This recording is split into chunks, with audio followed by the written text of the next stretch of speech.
Hi, I'm Dave Baker. We're here at Meltdown Comics in Hollywood, California.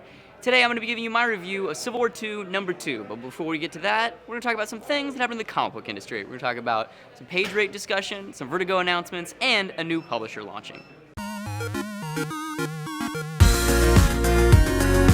First up this week, we're going to be talking about the fact that Vertigo has announced a new book. It's going to be a tie-in to the long-running, much-acclaimed Fables ongoing book.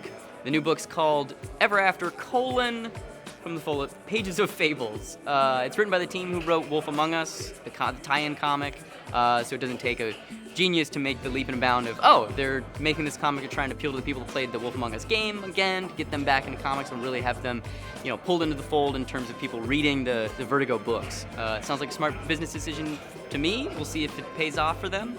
I know a lot of people care about Fables. A lot of people are sad Fables is over and they want more Fables content, so this looks like a good way to get some more Fables. Next up this week, we're going to be talking about something that's really exciting to me, a new comics publisher, specifically a new indie comics publisher. Ulysses Freitas, acclaimed comics writer of things like Gamma and Judge Dredd and Amazing Forest, has teamed up with Magnetic Press to make a new imprint called Boon Yo, which I'm super excited about. They've debuted 3 books that they're launching with: Lights, Claudia and Rex, and a design manual of cool kaiju schematic stuff, all illustrated by Ulysses. Shit looks super cool. I'm really excited to see what these guys publish because they're really oriented on finding new independent voices, specifically diverse creators that maybe haven't been shown here in North America.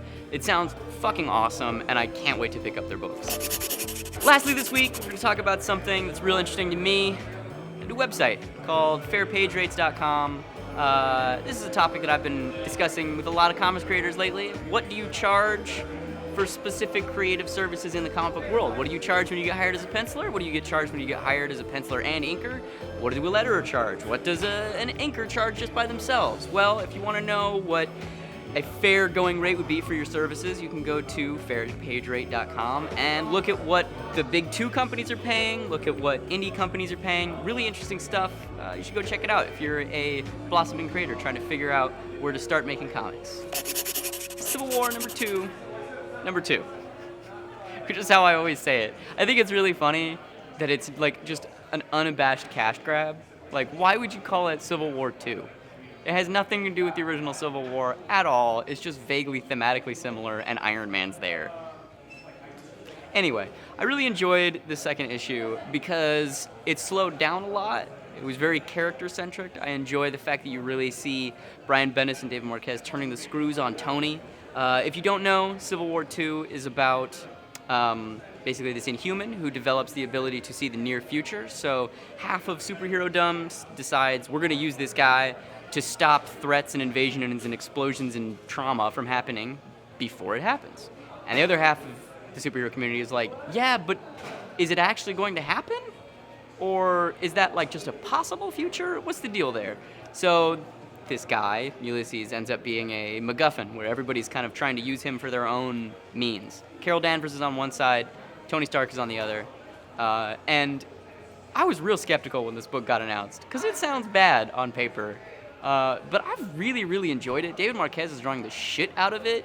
Brian Bendis' characterizations are all really fun. And he actually makes the Carol Danvers thing sort of make sense, where when you look at it from a 30,000-foot view, it kind of seems like Carol Danvers is just in it to promote Captain Marvel because they're making a Captain Marvel movie. But it kind of feels a little more natural than it probably should. I really, really enjoy it a lot. And if you like big, bombastic superhero movies like Civil War or Avengers Age of Ultron, I think you'll probably enjoy this book. You should check it out. I'm Dave Baker. That's the show this week. If you'd like to find comics that I write, you can find them at theactionhospital.com. If you'd like to come meet me, I'll be here at Meltdown Comics June 25th for Zine Melt.